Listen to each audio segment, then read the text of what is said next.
Hello my YouTube family. Episode के start में हम देखते हैं कि हमारी male lead heroine motion marriage के डिसएडवांटेजेस बताती है कि शादी सिर्फ एक पेपर कॉन्ट्रैक्ट है।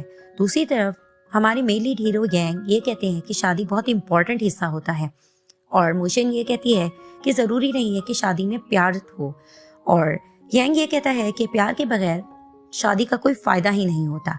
मोशन ये भी कहती है कि शादी में सिर्फ आपको हुक्म मानना होता है, सब्र करना होता है, अपनी सेल्फ रिस्पेक्ट को खोना होता है। जबकि यांग कहता है कि शादी में प्यार, भरोसा और एतमाद बहुत ज़्यादा ज़रूरी होता है। तो दिखाते हैं कि मोशन अपनी कार से उतरती है क्योंकि वो एक लॉयर होती है, वो एक केस सॉल्व कर रही होती है। एक गाड़ी पे छापा मारती है, वहाँ पर दो लोग इंटीमेट हो रहे होते हैं। तो वो कपल नीचे उतर के कहता है कि आखिर तुम्हारे साथ मसला क्या है। तो मोशन कहती है कि मैं अपने क्लाइंट का केस लड़ने के लिए आई हूँ, ये तुम लोग क्या कर रहे हो, तुम्हें इस तरह से एक्स्ट्रा मैरिटल अफेयर नहीं चलाना चाहिए। तो वो लेडी से बहस कर रही होती है कि तुम्हें इससे क्या मसला है। तभी फिर वो कहती है कि तुम्हारे हस्बैंड ने ही मुझे भेजा है और ये तुम क्या कर रही हो, तुम्हें ये सब नहीं करना चाहिए। तभी वो लेडी बहस करके कहती है कि मेरी कीज तुम्हारे पास कैसे आई। तो मोशन उसे कहती है कि तुम्हारे हस्बैंड ने ही ये दिया था और वो पीछे मेरी कार में बैठे तुम्हें फॉलो ही कर रहे थे। खैर ये कीज तुम उन्हें खुद वापस कर देना। तो वो कीज उनको देकर वहां से चली जाती है। अब मोशन कार में आती है और गिफ्ट लेकर रखती है। तभी फिर उनके क्लाइंट जैंगवी कहते हैं कि अच्छा ये गिफ्ट तुम मेरे लिए लाई हो। तो वो चुप हो जाती है। तभी फिर वो जैंगवी को कहती है कि ये देखें सबूत, आप इसको देख लें। तो जैसे ही वो अपनी वाइफ के खिलाफ सबूत देखते हैं तो उन्हें बहुत ज्यादा गुस्सा आता है। अब वो गुस्सा कर रहे होते हैं तो मोशन अपने कार के दरवाजे को लॉक कर लेती है। तभी फिर जैंगवी कहता है कि ये क्या कर रही हूँ, मुझे बाहर निकलने दो। तभी वो कहती है कि मैं एक लॉयर हूँ, मैं आपको इस तरह से लॉ तोड़ने नहीं दूंगी, मैं आपके डॉक्यूमेंट्स आपको दे देती हूँ, आप मेरे साथ घर चलें। तो वो घर की तरफ रवाना होती है। तो दिखाते हैं कि यांग अपनी फर्स्ट वेडिंग एनिवर्सरी के लिए बहुत ज्यादा एक्साइटेड होता है, तो रेडी हो रहा होता है। तो जैसे ही वो डोर के नॉक होने की आवाज सुनता है तो वो एक्साइटेड होकर जाता है और वहां पर ही आइज क्लोज करके कहता है कि हे लेडी, बताओ मैं कैसा दिख रहा हूँ, मेरा सरप्राइज कैसा लगा। तभी वो कहती है कि है तो अच्छा, लेकिन तुम्हारे साथ हादसा हो गया है। जैसे वो आइज ओपन करता है और क्लाइंट को सामने देखकर थोड़ा शर्मिंदा होता है तो अंदर चला जाता है। तो जैंगवी अंदर जाती हैं। जैसे ही घर डेकोरेट देखते हैं तो वहां पर ही वो यांग को कहने लग जाते हैं कि शादी के शुरू में हम लोग भी इसी तरह बहुत ज्यादा एक्साइटेड होते थे और हमें बहुत ज्यादा प्यार था, लेकिन मैं बहुत ज्यादा पैसा कमाने के लिए ताकि घर अच्छे से चला सकूं मैं काम में लगा रहा, लेकिन मुझे नहीं पता था कि मेरी वाइफ चीट करेगी।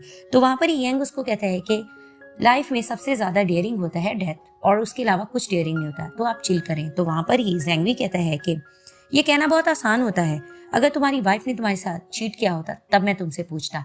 तभी वो खामोश हो जाता है और उनके हाथ में गिफ्ट देखता है और वहां पर ही वो मोशन से कहता है कि ये गिफ्ट तो मेरे लिए लाई थी ना। तभी वो इसे कहती है कि हाँ, और वहां पर ही वो कहता है कि मिस्टर जैंग आप ये गिफ्ट दिखा सकते हैं। तो कहता है हाँ श्योर। तो जैसे ही वो गिफ्ट ओपन करने लगता है तो मोशन उसको आराम से कह रही होती है कि इसमें कुछ खास नहीं है, इसे रहने दो। तो जैसे वो गिफ्ट ओपन करता है तो वो कहते हैं कि वाह ये कितना खूबसूरत है, और वहां पर ही वो जैंगवी को बताने लगता है कि ये गिफ्ट मेरे लिए है, लेकिन उसकी वाइफ उसको रोक रही होती है कि सब्र कर जाओ, मैं तुम्हें एक और पीस ऐसा ले दूंगी, फिलहाल ही उन्हीं को दे दो। तो तभी वो कहती है कि मिस्टर जैंग ये आप ही के लिए है। अब वो खिचमतानी आपस में कर रहे होते हैं तो अचानक से वो गिफ्ट टूट जाता है। तो वहां पर ही मिस्टर जैंग कहते हैं कि मैं बहुत ज्यादा लेट हो रहा हूँ, मुझे एक जरूरी काम है, तो डॉक्यूमेंट्स मोशन तो मुझे बाद में दे देना। तभी वो बहाना करके वहां से चले जाते हैं। अब यांग गिफ्ट का वही पीस जोड़ा होता है। तो मोशन उसे कहती है कि तुम्हें मेरे हाथ से छीनने की क्या जरूरत थी। तो यांग उसे कहता है कि ऑफ कोर्स ये गिफ्ट तुम मेरे लिए लाई थी, तो ये मेरे लिए बहुत ज़्यादा इंपॉर्टेंट था, और वैसे भी तुम्हारी नज़र में मेरी क्या अहमियत है। तो मोशन उसे कहती है कि जब मैंने तुम्हें कहा था कि मैं इस तरह का पीस तुम्हें एक और गिफ्ट कर दूंगी तो इसमें बड़ी बात क्या है। तभी वो इसे कहता है कि ये डे मेरे लिए बहुत ज़्यादा इंपॉर्टेंट था, 1 साल बाद ही तो ये डे आता है, और वैसे भी तुम्हारे लिए मैं इंपॉर्टेंट हूँ या तुम्हारा क्लाइंट। तभी फिर मोशन को एक और क्लाइंट की कॉल आ जाती है। तो वो उसको कहती है कि ठीक है मैं तुम्हें डिटेल्स सारी सेंड कर देती हूँ। अब वो अपना काम कर रही होती है तो यांग उससे कहता है कि देखा ना, तुम्हारे लिए सिर्फ तुम्हारा काम ही सबसे ज्यादा इंपॉर्टेंट है, ये तो प्रूफ हो ही गया है। मैं इस फैमिली के लिए क्या कुछ नहीं कर रहा हूँ, इस घर की सारी देखभाल मैं ही करता हूँ, गैस इलेक्ट्रिसिटी का बिल वगैरह सब मैं पे करता हूँ। तो वहां पर ही दिखाते हैं कि लाइट ऑफ हो जाती है। तो मोशन वाईफाई को कनेक्ट करने के लिए बाहर स्ट्रीट में निकल जाती है। वहां पर ही दिखाते हैं कि यांग के फ्रेंड की कॉल आती है, वो थोड़ा अपसेट होता है। तो यांग उसे कहता है क्या तुम्हारी वाइफ के साथ लड़ाई हो गई है दोबारा। तभी वो डिस्कस करने लग जाता है कि मेरी वाइफ दोबारा से मेरा सेलफोन यूज कर रही थी और इसमें क्या हो गया, ऑपोजिट सेक्स के फ्रेंड्स भी तो होते हैं, तुम्हारे भी होंगे, तुम्हारी वाइफ के भी तो होंगे, बेशक तुम उसका मोबाइल चेक कर लो। तो वहां पर ही यांग उससे बात करके फोन बंद करता है और वहां पर ही वो अपनी वाइफ का सेलफोन उठा लेता है और उसको चेक करने लग जाता है। अब म्यूशिन को सिग्नल नहीं मिल रहे होते, तो जैसे ही वो अंदर आती है तो देखती है कि यांग उसका सेलफोन यूज़ कर रहा है। तभी फिर वो उसको कहती है कि ये तुम क्या कर रहे हो, मेरा सेलफोन वापस कर दो। तो वो उसे कहते हैं कि क्यों, क्या मैं इसको देख नहीं सकता। तो वो उसे कहती है कि बगैर परमिशन के सेलफोन यूज़ करना इलीगल होता है। तो वो उसे कहता है कि हम दोनों हस्बैंड एंड वाइफ है। तभी वो इसे कहती है हस्बैंड वाइफ हो या ना हो, किसी की परमिशन के बगैर यूज़ नहीं करना चाहिए, और हस्बैंड एंड वाइफ में भी तो एक प्राइवेसी होती है। तभी वो इसे कहता है कि प्राइवेसी की बातें मत करो, तुम मुझे साफ इनकार कर सकती थी, इस तरह के बहाने मत करो। तभी वो इसे कहती है कि लाइफ में कभी भी, चाहे कपल हो या ना हो, किसी का सेलफोन ऐसे यूज़ नहीं करना, तो तुम मुझे गारंटी दो। तो वो इसे कहता है कि गारंटी तो किसी चीज़ की नहीं दी जा सकती, क्या तुम दे सकती हो कि तुम मुझे हमेशा ऐसे प्यार करती रहोगी। तभी वो इसे कहती है कि ज़रूरी नहीं कि हर बात में तुम सिर्फ लव को बीच में लेकर आओ।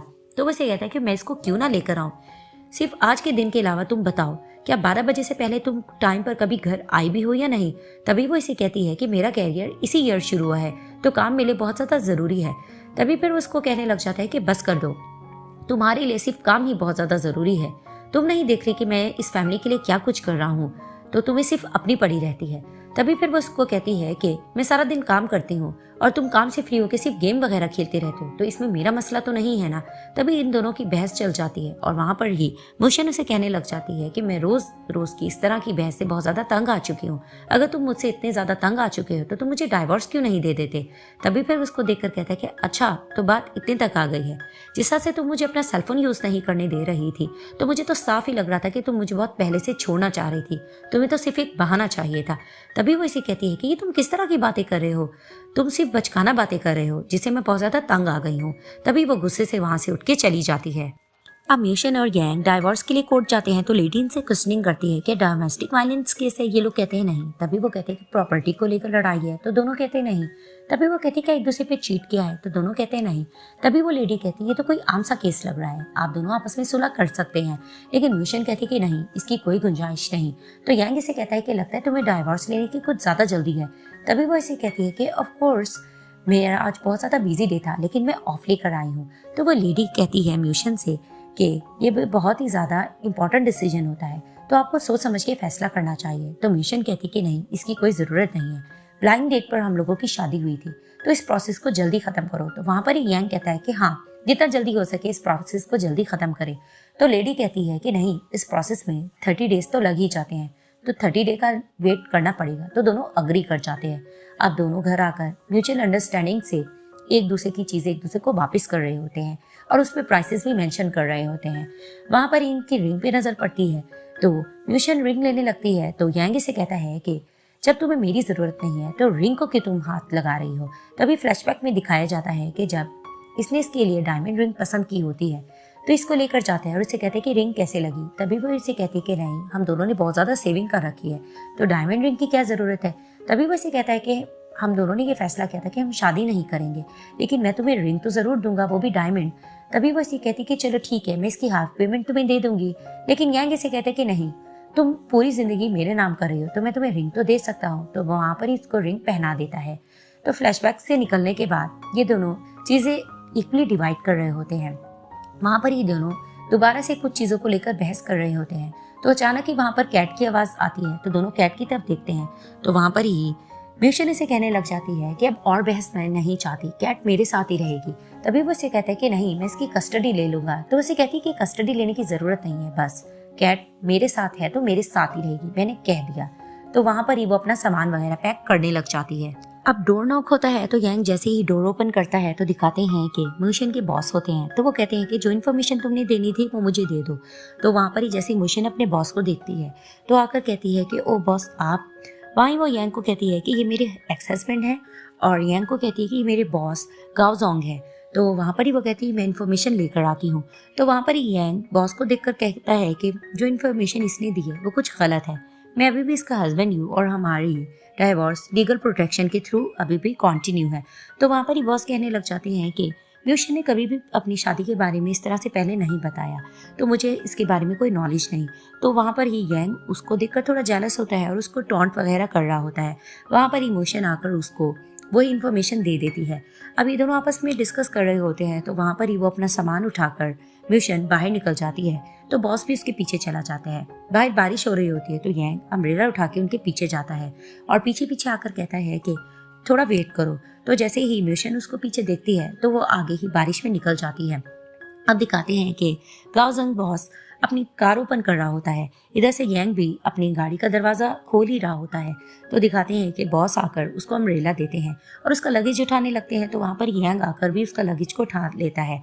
तो वहाँ पर इमोशन कहती है कि तुम दोनों इसको छोड़ दो, और वहाँ पर ही वो अपने बॉस को थैंक्स करती है और कहती है कि मैं खुद से चली जाऊँगी। तो उसे कहते हैं चलो ठीक है, ध्यान से जाना, और वो वहाँ से चले जाते हैं। तभी फिर यांग उसका लगेज उठाने लगता है। तो विशन उसे कहती कि नहीं रहने दो, मैं खुद उठा लूंगी। तभी वो इसे कहता है कि नहीं, मुझे उठाने दो लगेज। तो वो कहती मैं टैक्सी के थ्रू चली जाऊंगी, तुम यहाँ से चली जाओ। तो पीछे से टैक्सी आ जाती है। वहाँ पर ही वो उसका लगेज उठाता है। वो उसको रोक भी रही होती है, लेकिन वो ज़बरदस्ती उसका लगेज उसके साथ उसकी कार में रख देता है। तो वो गुस्से से अंदर बैठ जाती है। तो जैसे ही टैक्सी आगे जाती है तो दिखाते हैं कि म्यूशियन फूट फूट के रोने लग जाती है और मिरर से पीछे यांग को देख रही होती है। और वहाँ पर ही यांग भी बहुत ज़्यादा डिसहार्ट हो जाता है और अपसेट होके खड़ा हो जाता है। और यहाँ पर ये पार्ट एंड हो जाता है।